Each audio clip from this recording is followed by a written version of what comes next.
I'm Stanley Kramer, and I'm on location on a film in Italy. But I did want to take time out to introduce to you one of the most extraordinary, remarkable pieces of film I've ever seen. This is not film in the true sense, in that actors and actresses are not involved, no rehearsals, really shot pretty much off the cuff. A group of people, completely unknown to each other, sit around in a circle and trade truths. I think you'll find the results extraordinary and really remarkable.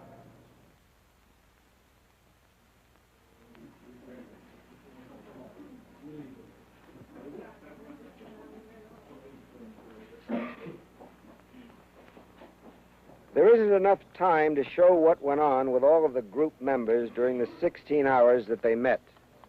So what you'll see here are just a few of the things that happened to 4 of these people, a few highlights.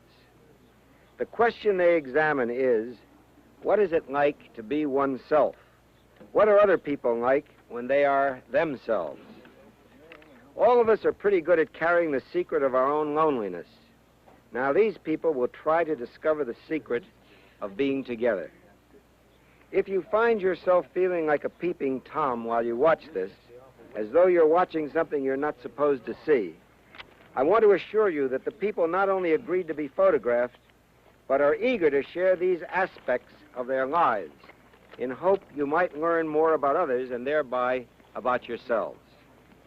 2 psychologists from Western Behavioral Sciences Institute of La Jolla, California, are with this group. They are Carl Rogers and Richard Farson.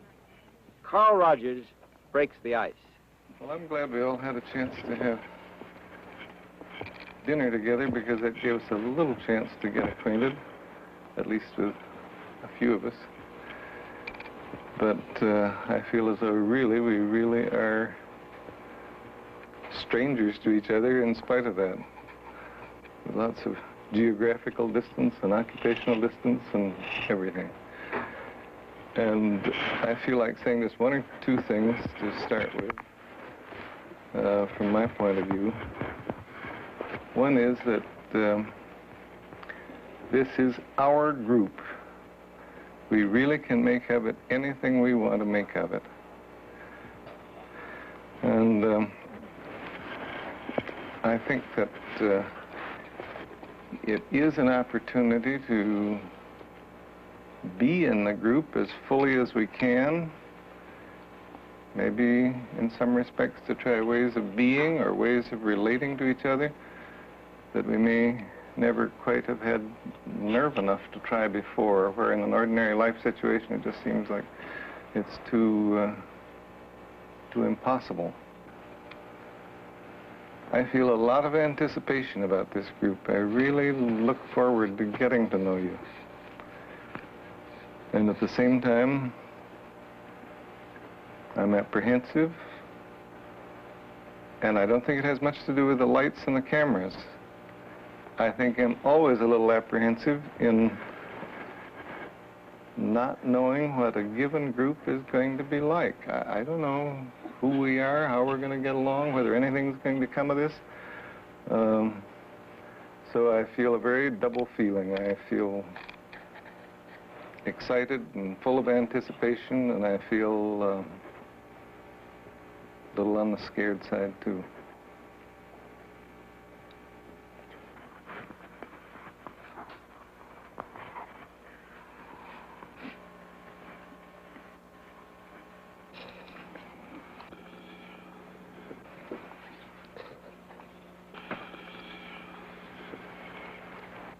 I'm sure there's some psychological pattern or something that a person that puts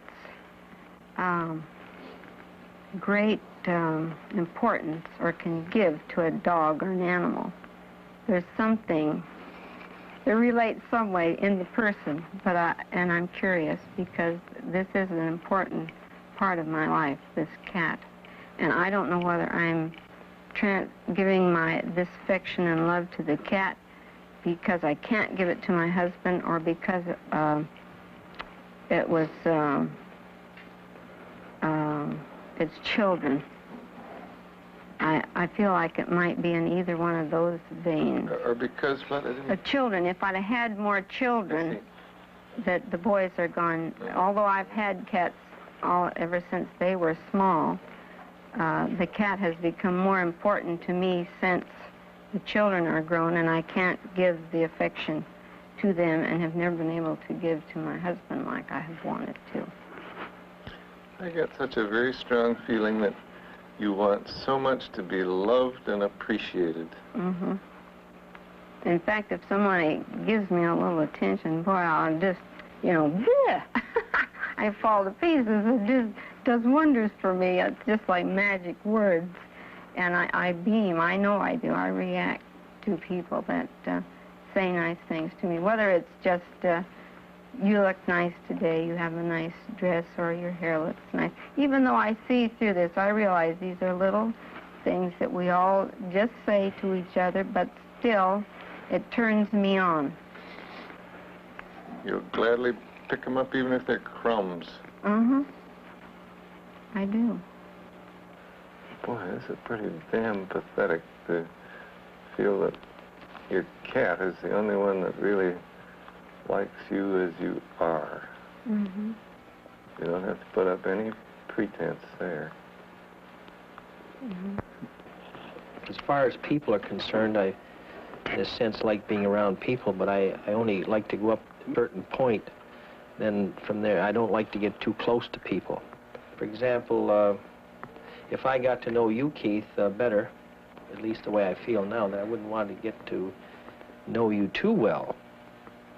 And when you say, well, why do you feel like this? I can't say. Maybe it's because I can't truthfully say it's because I don't want to be bothered. And yet it may be because, as Beth says, that you get up to a certain point, and I feel that if you get to know me too well, you'll reject me, I guess. Maybe if he sees too much of me, he'll see these things about me that I don't like, and he won't like.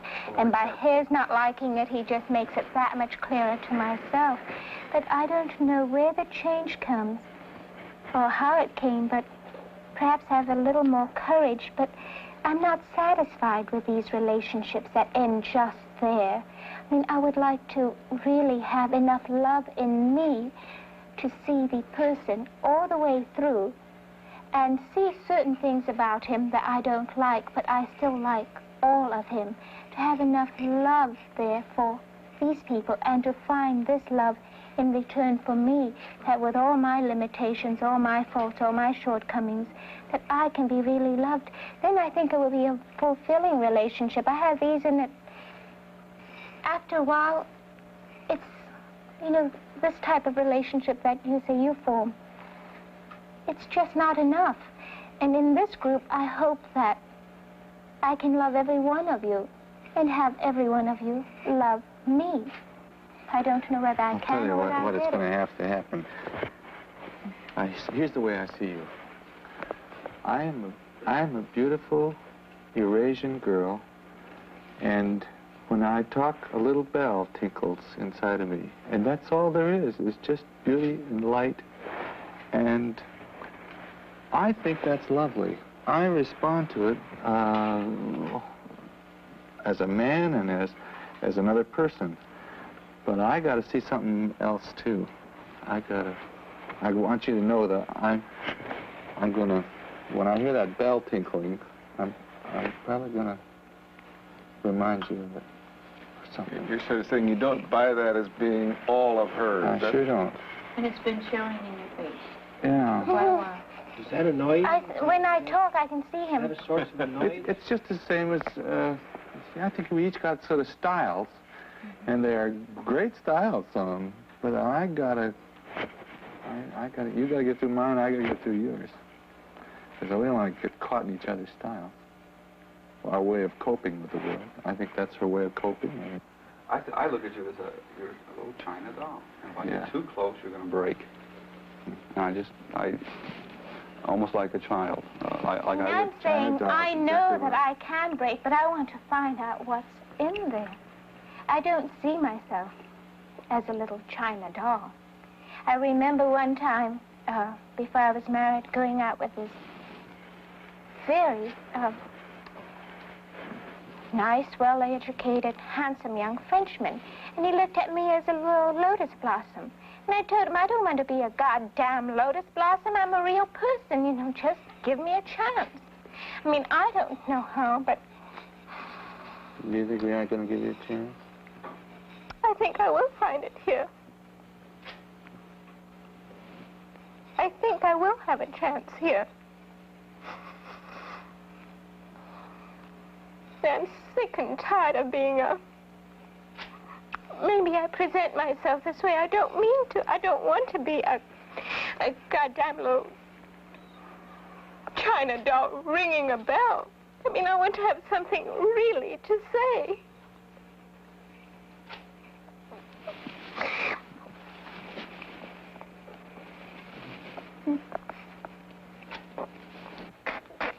Well, I think I... Do you feel scolded? Excuse me. Do you feel scolded? No, I don't. I mean, I want very much to... First of all, I didn't even realize I had this mask on. I don't mean until now. But not too long ago, I discovered that apparently there was this something I, you know, always held out there that kept people away from me. And I went desperately to come out from that. It's not, and I want to be able to open up and let you in, because if you hold me off, you're holding me off from you. Or if you feel this, and I don't want that, but I don't know how to come out, you know, from behind this. This is so much, you know, a part of me. I mean, a very real part of me. It's not something you can do by yourself. It's something we have to do with you. You can't just say, okay, now I'm going to drop the mask. I couldn't do that. No, and... well, maybe that's what I'm looking for. All of a sudden, I'll drop the mask and, you know, and let the sun come in. Oh, I don't really know how. But all I know is that I want to. Well, you've done it right now. And you realize very keenly that whatever shuts other people away from you shuts you away from that other person. Mm-hmm. And you want desperately for that to disappear, that barrier, whatever it is.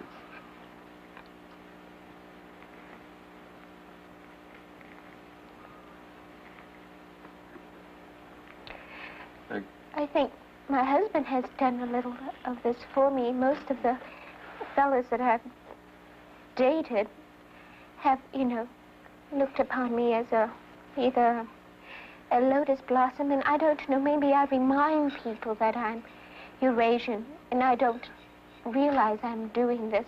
But to me, I'm just me. And they treat me as if I'm not quite human. Mm-hmm. And Dick's marvelous. He pinches me on the bottom, slaps me, and calls me his broad, and I've never had language like that. And I've never been anybody's broad. And it's wonderful. And I feel very womanly. You know, all along I've just felt like a sterile, empty little... Too much of a doll. ...thing sitting there on the mantelpiece. Mm-hmm. I think you're a fine broad. Thank you. When I first met you, that I reacted very negatively to you inside. I thought that you were very phony.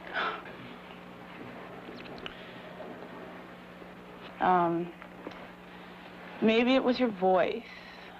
Maybe it was just your presentation. I don't know. Just, I said, goodness. Goodness me, what is this? But after you began talking, and after you, I think in your eyes, I saw this. I didn't get this, this mask with you. Or maybe I don't know. I just didn't feel, after you began expressing yourself, and I saw this sincerity and this depth there, I really felt very warm, too, very warm. And to me, the mask wasn't present at all during your reactions in the group. And I really felt that you were being more sincere than anyone here. Yeah, I'm sorry that the term mask got used. I think I used it myself. But it isn't exactly it's a mask and the real person is behind. It's sort of a style that's very real, and I'm sure it works for you very well. Effective, yeah. But it just isn't everything. I was thinking about the style thing, and I remember talking to a very good friend of mine, and he said, you use your finishing school attitude or style the way a well-developed woman uses her bust line. So what I feel I lack in a figure, I make up for with this style, as you said, and I think it's very true. I would love to be tall and voluptuous, and probably if I were, then I would realize it isn't important. And I think that since I've been married, it has become less important. But when I see my husband looking around at girls, and I say, boy, she's got a good figure in my own mind, and then I kind of look down and I go back to my boarding school or finishing school style. So I think you're very right when you say that. There is a style. I did not consciously pick this up, but I just did. And so if you're sexier, have a little better upbringing, snobbishness. Or if you're sexier, I have a mind, you know. This is one thing that this bit about the lotus blossom, I'd much rather say have someone say, you know, Rosalind, you're a pretty bright kid. I would really appreciate that, because to tell me I look like a lotus blossom doesn't do me any good, because in all sincerity, there are times when I think I'm pretty, but most of the time I'm not. I look very ugly because I'm not inside pretty. And so to tell me this, it's, you know, just... You know, I don't care whether anybody believes this or not, but I like you very much like women. I like you very much. And why doesn't Dick... I believe you. I can see your eyes.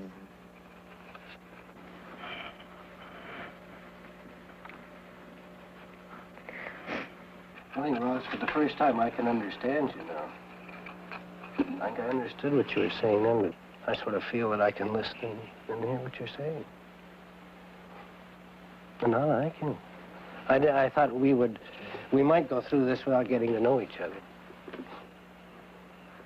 Like I was afraid we might.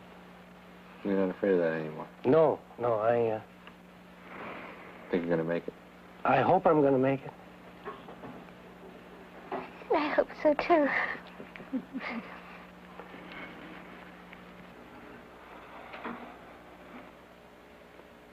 I don't know. It's very difficult to communicate, which is one of my problems, and truly communicating, and I find myself still not a part of this group somehow. There's not too many, I can't think of anybody in this, except for Beth, that really affects me. And she affects me because she seems so much like me. I look at myself with strangeness because I have no friends, for example, and I don't seem to require any friends. Here? Any place. And I really mean friends. I have not one friend. And I don't seem to need any. Yet in my own area, I'm fairly well, I assume, liked. At least I haven't found anything different than that.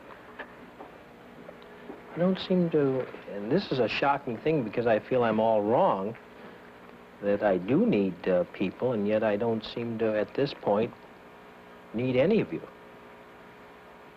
And I'm like Charlie Brown. I need all the friends I can get.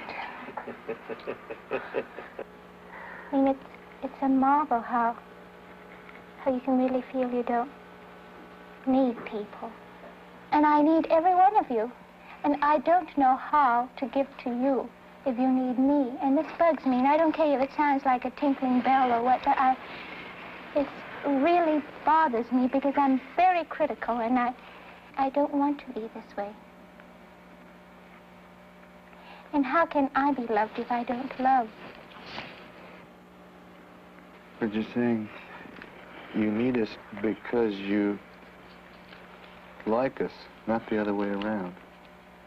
Yes, I like you, and I want to like you really more than I know how, and I need you to like me.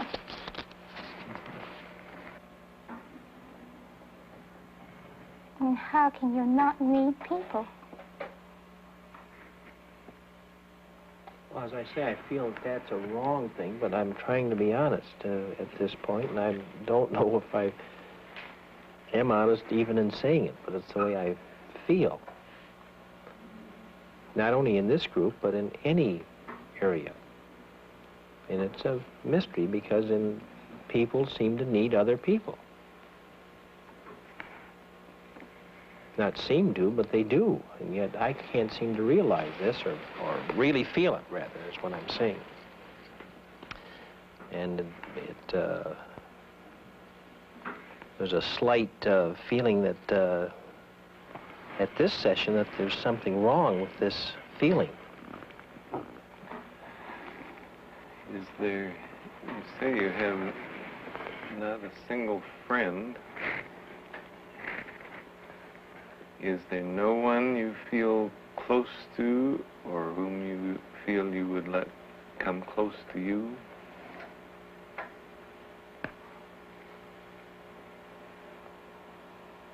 No one. Well, my parents.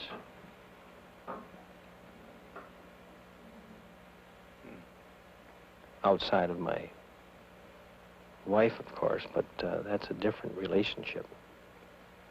If you mean somebody that I would have to confide in and felt that I just had to do it, that would be... That you wanted to do it. Beg pardon? That you wanted. That I wanted to? Rather than had to. And I think he's kind of saying, at least the way I understand what you said, if I was desperate, maybe I would go to my parents. But I think Roz is saying, is there anybody you'd like to share yourself with? No.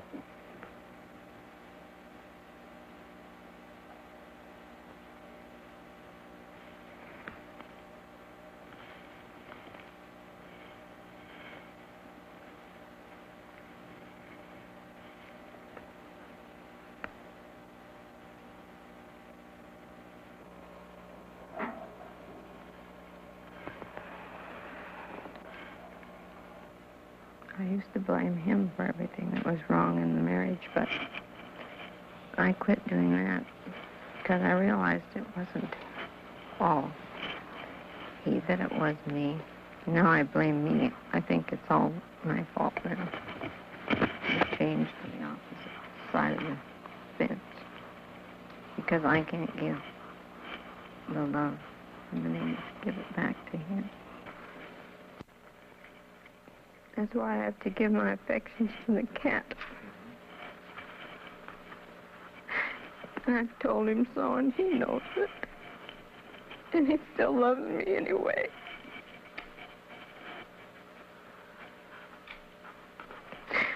Which is wonderful.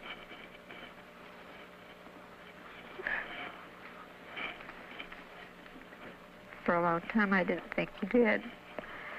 But when I think it over rationally, I think, well, how could he not have loved me and still gone through all the crazy things he has with me?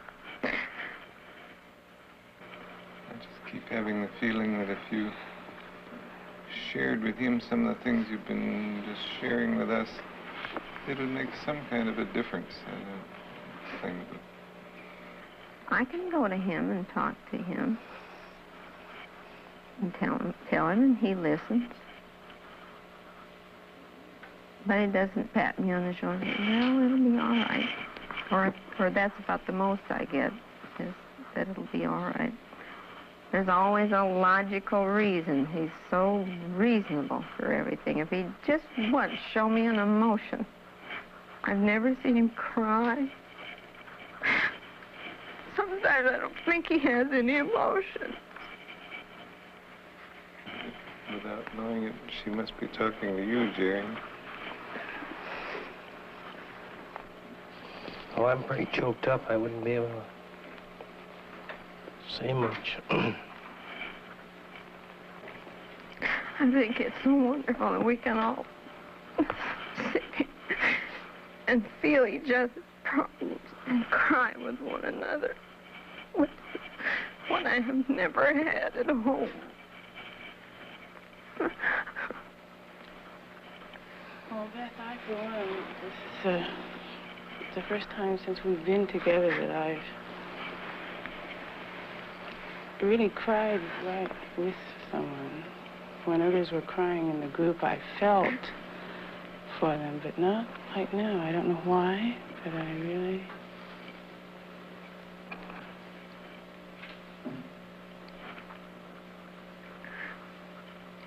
I guess that's why I feel like, well, now I don't want to go, because I have the rapport of all you people, you know. It's comfortable. We can talk to each other about the way we feel now. Well, like my sister, she's the only relative I have in the world, and yet we are miles apart. We do not discuss our innermost feelings to each other at all. But right now, you've got Carlene weeping inside with you, and you've got Jerry weeping with you.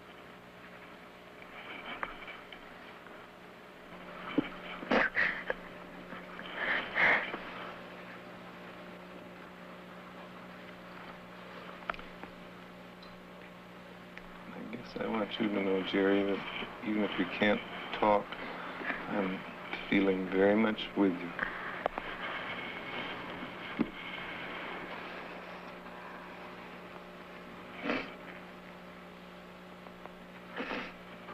That's good, Jerry. Jerry.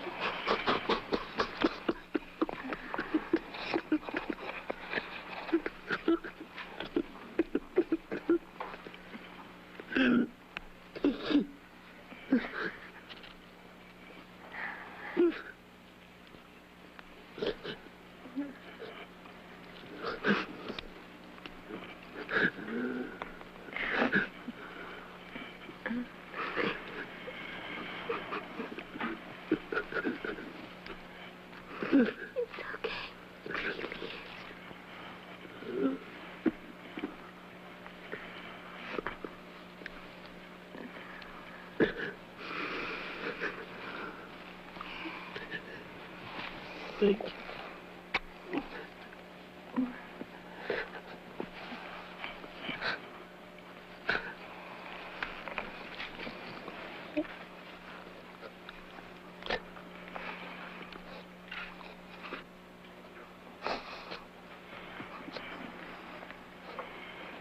You know, all along I didn't think he really felt deeply about anything, and we accused him of that.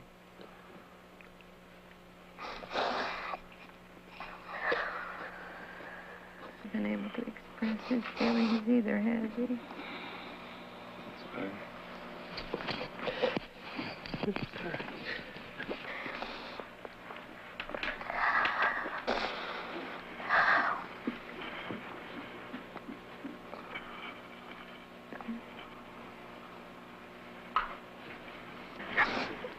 And collecting handkerchiefs. Keep them all for souvenirs. They'll bring you good luck. I think so. I've never been as happy as I was this morning, because yesterday afternoon I thought I dreamed that I was loved here, and then that it wasn't true, and I told you about it. And it is true. And it... It's so good that it makes you weep. Yes.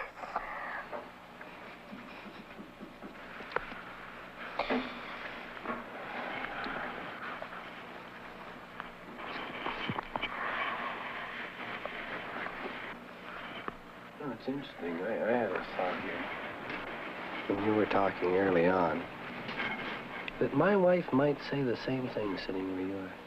Mm-hmm. I've been trying to figure out why she'd say it. You know, I've been trying to sit in your husband's shoes and say, now, you know, what do I do that might make my wife sit there and act like that? I don't know, I can't swear, but I think she could say some of the same things. Perhaps I do give her a little pat on the shoulder. And maybe she's just busting something, you know? And one thing I thought was, you know, maybe I'm just a little bit scared to go too far. Maybe I need a little bit of encouragement. What would encourage you if your wife felt this way? Would you pat her on the back and say it's all going to come out right?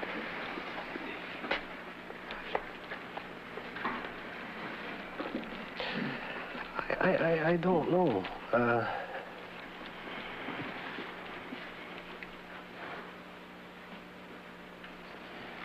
Keith, what could she say that would make it possible for you to talk to her?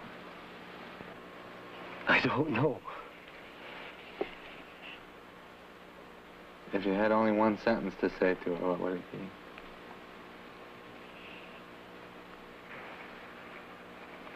I think it would be, I'm afraid. Can you go on? I'm afraid. Finish the sentence. I'm afraid of something? Suppose you were talking to your wife. I'm afraid of... I'm afraid of the things I don't know. In you. Oh, I don't think necessarily In your wife? me or in my wife. No. In the world.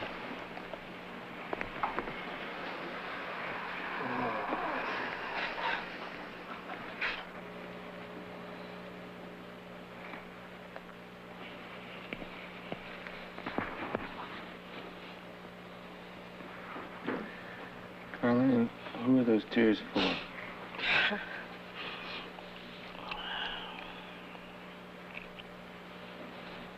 Are they for yourself? Or... Yes, they're for myself. Mm-hmm. Who are you identifying with? No. Can you tell us?